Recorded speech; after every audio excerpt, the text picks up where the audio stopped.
श्री कृष्णाय वासुदेवाय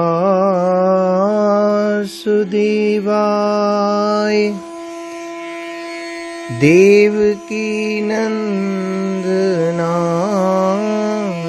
च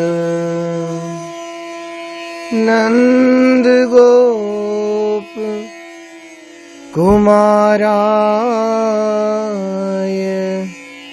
श्री गोविंदाय नमो नमः। जय श्री कृष्ण। श्री भक्त चरित्र, भक्तमाल, महात्म वर्णन, भक्त महिमा वर्णन, भाग 12। पूर्व में हम लोग श्रवण कर रहे थे तो दुराराध्य। भक्ति को अन्यत्र तो बहुत सुलभ कहा गया, पर यहाँ थोड़ा सा इस प्रकार बोला गया कि दुराराध्य। क्यों? सुलभ सुखद मार्ग यह भाई, भगति मोर पुराण श्रुति गाई। रघुपति भगति सुलभ सुखकारी, जो त्रय ताप शोक भयहारी। कहो भगति पथ कवन प्रयासा, जोग न जप तप मख उपवासा। तो फिर यहाँ दुराराध्य क्यों कहा गया? समाधान, भक्ति में यत्र तत्र सर्वत्र जो सौलभ्य वर्णन किया गया है वह ज्ञानादि साधनों की कठिनता को लक्ष्य करके। वस्तुतस्तु ज्ञानादि साधन बड़े ही कठिन है। कहत कठिन समुझत कठिन, साधत कठिन विवेक। होए गुणाक्षर न्याय, जो पुण्य प्रत्युह अनेक। इनकी अपेक्षा भक्ति में सौलभ्य है, परंतु सौलभ्य का अर्थ यह नहीं है कि भक्ति करने में कुछ श्रम नहीं है। रघुपति भगति करत कठिनाई, कहत सुगम करनी अपार। सोई जाने जही बनी आई। दूसरी बात, हरि संत सदगुरु प्रसादोत्थ स्वयं सिद्धा भक्ति सुलभ और स्वानुष्ठित साधन सिद्धा भक्ति कठिन, अतः दुराराध्य कहा गया। इस संबंध में अन्य महान भावों के भी कथन प्रमाण है, जैसे श्री स्वामी युगलानंद शरण जी। प्रेम पंथ अति दूर पूर, पन मुश्किल पहुंच न सकता है। कायर कूर कमाल हाल बिन, देह गेह दिशि तकता है। करनी कठिन ख्याल नहीं करता, सकल बात बहु भक्ता है। श्री युगलानन्य शरण सौंपे, सिर तब प्रेमी फल पकता है। अति छीन मृणाल के तार होते, त्यही ऊपर पाव दे आवनो है। सुई वे ते द्वार सकी न जहां, पर तीत को टाणो लदावनो है। कवि बोध घनी अनि नेजहु ते, चढ़ी तापे न चित्त डिगावनो है। ये प्रेम को पंथ कराल महा, तलवार की धार पे धावनो है। बड़ा कठिन है, तलवार की धार पे चलने के समान। अरे इश्क के चमन में संभल के पग धरे आव, बीच राह के डूबना उबट माही बचाव। शीश काट के भू धरे, ऊपर रखे पांव। इश्क चमन के बीच में ऐसा है तो आव। जिन पांवों से खलक में चले सो धर मत पांव। सिर के पांवों से चला इश्क चमन में आव। पांव सके नहीं ठहर के, बुरी चश्म के पीर। सो जाने जिसको लगे कहर जहर के तीर। श्री नागरीदास जी का वर्णन। परम प्रेम रूपा भक्ति का स्वरूप पूछे जाने पर भक्ति सूत्रकार श्री नारद जी यही कहकर मौन हो जाते, अनिर्वचनीयम प्रेम स्वरूपम। अर्थात प्रेम का स्वरूप अनिर्वचनीय है।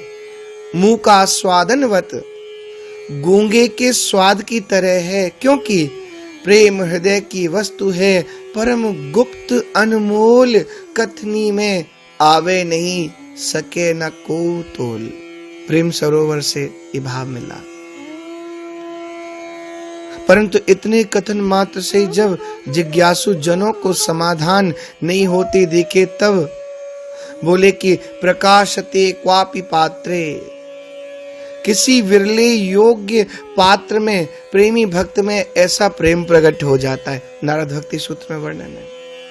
अर्थात जब कोई प्रेम मद से छके हुए भाग्यवान महापुरुष तन मन की सुधि भुलाकर उन्मत्तवत दिव्य चेष्टा करने लगते, तब प्रेम का कुछ कुछ प्रकाश लोगों को प्रकट दिखने लगता है। अतः ऐसे महान भावों का दर्शन कर अथवा उनका चरित्र श्रवण पठन कर ही प्रेम का स्वरूप समझा भी जा सकता है। अब आगे आप श्रवण करेंगे ये भक्तों का चरित्र भक्तमाल, जिन सहस्त्र भक्तों का स्मरण इसमें किया गया है, ये वही ऐसे महान भाव हैं जिनके हृदय में प्रेम का परिपूर्ण प्रकाश हुआ। इसलिए भक्तों के चरित्र के बिना, श्रवण के बिना भक्ति रूप अति दूर है। वस्तुतस्तु बिना भक्त चरित्र श्रवण मनन अनुशीलन किए बिना, सत्पुरुषों का संग किए बिना भक्ति का स्वरूप समझना असंभव ही है।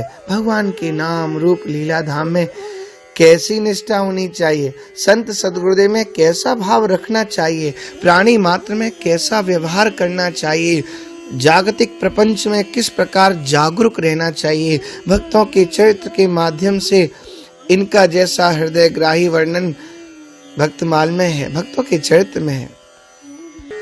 हरि भक्तन के चरित सुन रीत प्रीत की सीखिए, निज बुद्धि बल ते हरि भगति मिली न कबहू देखिए। मिली भगति तब थिर रहे जब हरि जन रंग राचिए, याते सुन के प्रेम सो भक्त माल नित बाँचिए। नारद कियो साधन स्वयं अभिमान ने बाधा करी, नर तुच्छ की गिनती कहाँ मति जासु माया ने हरि। हरि भक्त अर्जुन संग रह के फिर अभिमानी भयो, तब भक्त मोर ध्वज चरित ने भक्त की शिक्षा दयो। राका तथा बाका भगति को नाम देवहु ने लख्यो, तब हारि के शिक्षा लई निष्काम रति रस को चख्यो। पीपा भगत सीता सहित श्रीधर भगत के घर गए, लखी के चरित दोन के अति नम्र लघु दो भय। ये भक्तमाल भक्ति की महिमा का वर्णन। हरि सो जग कछु वस्तु नहीं, प्रेम पंथ सो पंथ। सद्गुरु सो सज्जन नहीं, भक्ति माल सो ग्रंथ। मूल मंगलाचरण। भक्त भक्ति भगवंत गुरु, चतुर नाम वपु एक। इनके पद बंधन किए, नाश्रय विघ्न अनेक। भगवान के भक्त, भगवान की भक्ति, भगवान और भगवत तत्व का बोध कराने वाले गुरुदेव, ये अलग अलग चार नाम और चार वपु हैं, पर वास्तव में इनका वपु स्वरूप तत्व तो एक ही है। इनके श्री चरणों की वंदना करने से समस्त विघ्नों का पूर्ण रूप से नाश हो जाता है। मूल ग्रंथकार श्री नाभाजी ग्रंथारंभ में ग्रंथ की निर्विघ्न समाप्ति और प्राणी मात्र को मंगलकारी होने के लिए मंगलाचरण करते हैं। मंगलाचरण करने से ग्रंथ निर्विघ्न संपूर्ण होता है। समाप्ति कामो मंगलमाचरेत। कार्य समाप्ति के इच्छुक को कार्यारंभ में मंगलाचरण करना चाहिए। जिन शास्त्रों के आदि मध्य अंत में मंगलाचरण किया जाता है वे सुप्रसिद्ध होते हैं, निर्विघ्न समाप्त भी होते हैं तथा उनके अध्ययन करने वाले वक्ता श्रोता आयुष्मान वीर और मंगल कल्याण युक्त होते हैं।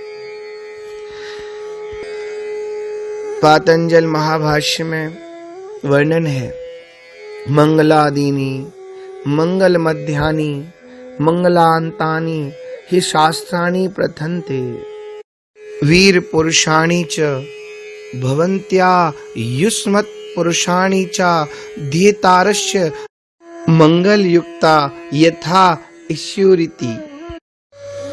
आदि मध्यावसानेषु यस्य ग्रंथस्य मंगलम तत्पठनम पाठनम वापि दीर्घायु धार्मिको भवेत्। मंगलाचरण 3 प्रकार के होते हैं, नमस्कारात्मक, वस्तु निर्देशात्मक, आशीर्वादात्मक। नमस्कारात्मक जिसमें इष्ट को नमस्कार किया गया हो, नारायणं नमस्कृत्य नरं चैव नरोत्तमं देवीं सरस्वतीं व्यासं ततो जयमुदीरयेत्। श्री भागवत में वर्णन। श्री रामायण। रामं रामानुजं सीतां भरतं भरतानुजं सुग्रीवं वायुसूनुश्च प्रणमामि पुनः पुनः। वस्तु निर्देशात्मक जिसमें या जिससे अभीष्ट वर्ण वस्तु का स्वरूप दिखाया गया हो। अस्ति स्वस्तरुणी कराग्र विगलत कल्प प्रसूप्नाप्लुतम वस्तु प्रस्तुत वेणुनाद लहरी निर्वाण निर्व्याकुलम स्रस्त निबद्धनी विवलसत् गोपी सहस्राव्रतम हस्तन्यस्तनतापवर्गमखिलोदारम किशोराकृति। किशोराकृति जो देवांगनाओं के हाथों के अग्रभाग से गिरे हुए कल्प वृक्ष के पुष्पों से आवृत है। प्रस्तुत वेणुनाद की लहरियों के आनंद से अव्यग्र है तथा जो बार बार खिसकती हुई नीवी वाली ब्रज गोपियों के अनंत समूह से घिरा हुआ है और शरणागत के हाथ में जिसने अपवर्ग सौंप दिया है, ऐसा वह सबसे उदार किशोर आकृति वाला ही इष्ट वस्तु है। आशीर्वादक उसे कहते जिसमें इष्ट का स्मरण करते हुए आशीर्वाद भी दे दिया गया हो। श्री हनुमान नाटक। कल्याणानां निधानं कलिमल मथनं पावनं पावनानां पाथेयं यन मुमुक्षोः सपदि परपद प्राप्तये प्रस्थितस्य विश्रामस्थानमेकं कविवरवचसां जीवनं सज्जनानां बीजं धर्मद्रुमस्य प्रभवतु भवतां भूतये राम नाम भवतां भूतये राम नाम।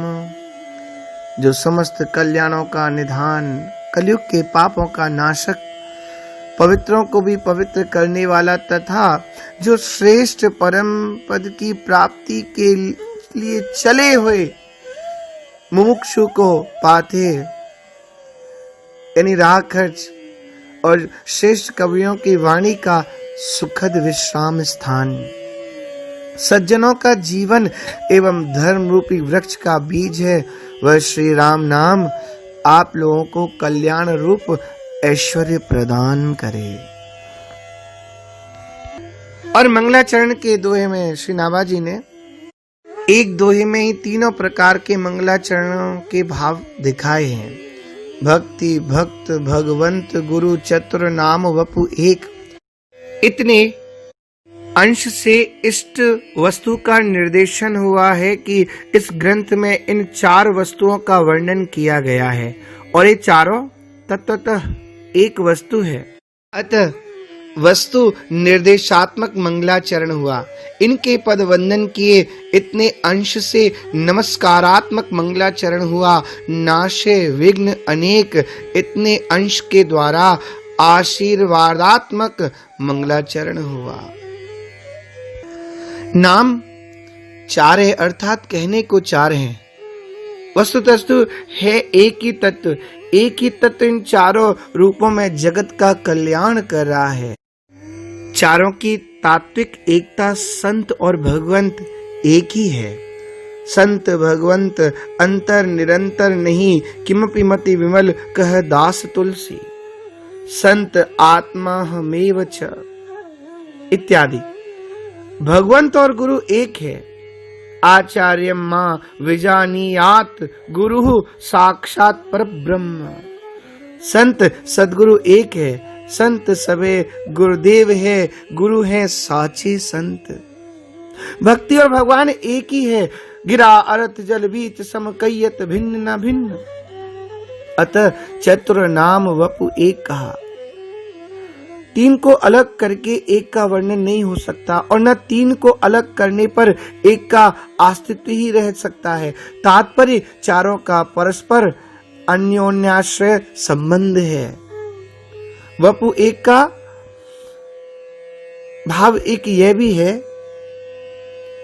कि एक में ही चारों के दर्शन, चारों की प्राप्ति हो जाती है। जैसे गौरांग महाप्रभु में चारों स्वरूपों की अव्यक्ति प्रत्यक्ष देखी गई है। आप साक्षात श्री कृष्ण के अवतार हैं, अतः आप में भगवत स्वरूप का दर्शन द्विभुज, चतुर्भुज, षडभुज अधिकारियों ने, भक्तों ने किया और विधिवत मंत्र दीक्षा लेकर प्रेमी भक्तों का सा आचरण करना और अपनी पर्ची में जब परिचय देते थे, गोपी भर्तु पद कमलयोर दासानुदासः, कहना आपका भक्त स्वरूप है। और आश्रित जनों को हितोपदेश करने से गुरु रूप और एक न्यारी रीति आंसू पिचकारी मानों में आपका भक्ति स्वरूप दर्शित होता है। इन चारों में से यदि किसी को किसी एक की प्राप्ति हो जाए तो चारों की प्राप्ति होकर रहती है। जैसे श्री धनाजी को पहले भक्त मिले तो आगे सबकी स्वतः प्राप्ति हो गई। श्री नामदेव जी को भक्ति मिलने पर श्री कबीरदास जी को पहले भगवत अनुग्रह होने पर, श्री पीपा जी को पहले गुरु श्री रामानंद जी के मिलने पर शेष 3 की स्वतः प्राप्ति हो गई। एक की तुष्टि से चारों की तुष्टि हो जाती है। पुनः चारों ही समान रूप से परमानंद प्रदान करते हैं।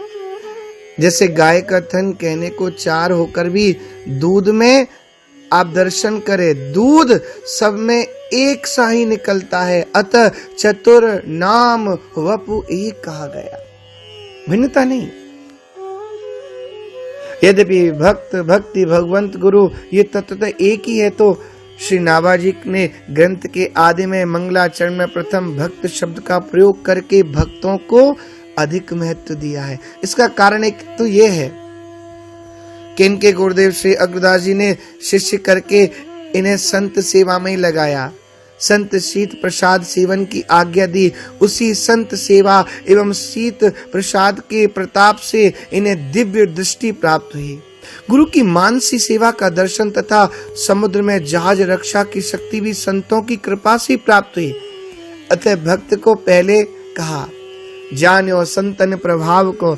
गुरुदेव ने भी संत प्रभाव जानकर संतों का ही चरित्र लिखने की आज्ञा दी।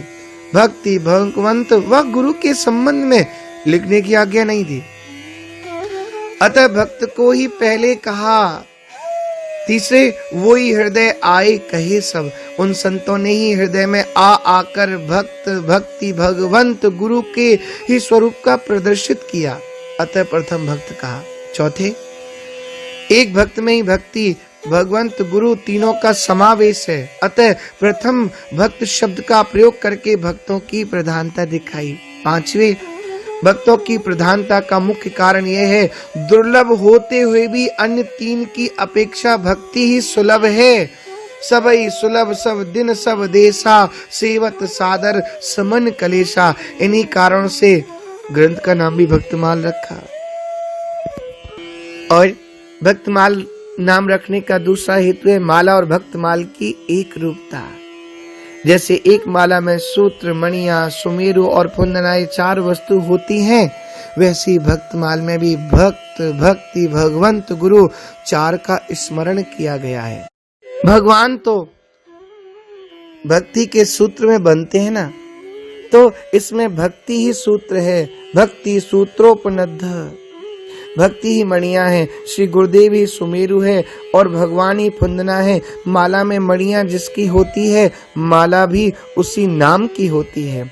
तुलसी माला, मणि माला, मुक्ता माला इत्यादि यह भक्तमाल है। अतः भक्तों को मणि कहा गया। माला में सुमेरु अन्य मणियों से बड़ा होता है, सबके ऊपर विराजता है। वैसे ही श्री गुरुदेव सबसे श्रेष्ठ सर्वोपरि विराजते हैं। अतः गुरु को ही सुमेरु कहा गया। जैसे फुंदना अनेक रंग बिरंग का होता है, वैसे भगवान भी चूंकि सर्व रसों के अधिष्ठान हैं तथा अनेक रूप से अनेक अवतार धारण करते हैं, अतः अनेक रंग रूप वाले हैं, इसलिए भगवान को फुंदना कहा गया। जैसे माला में सूत्र सूक्ष्म रूप से व्याप्त रहता है, वैसे ही भक्त में भक्ति व्याप्त रहती है। जैसे सब मणियों में एक ही सूत्र व्याप्त रहता है, वैसे ही सभी भक्तों में, गुरु में, भगवान में तत्वतः एक ही भक्ति व्याप्त रहती है। जैसे मणियां अनेक, वैसे ही भक्तगण भी अनेक होते हैं। जैसे मणियां और फुंदना के बीच में सुमेरु, वैसे ही भक्त और भगवान के बीच में गुरुदेव होते हैं, सदगुरुदेव रहते हैं। तो आगे का प्रसंग हम लोग ये द्वादश भाग तो त्रयोदश 13वें भाग में श्रवण करेंगे। जय श्री कृष्ण।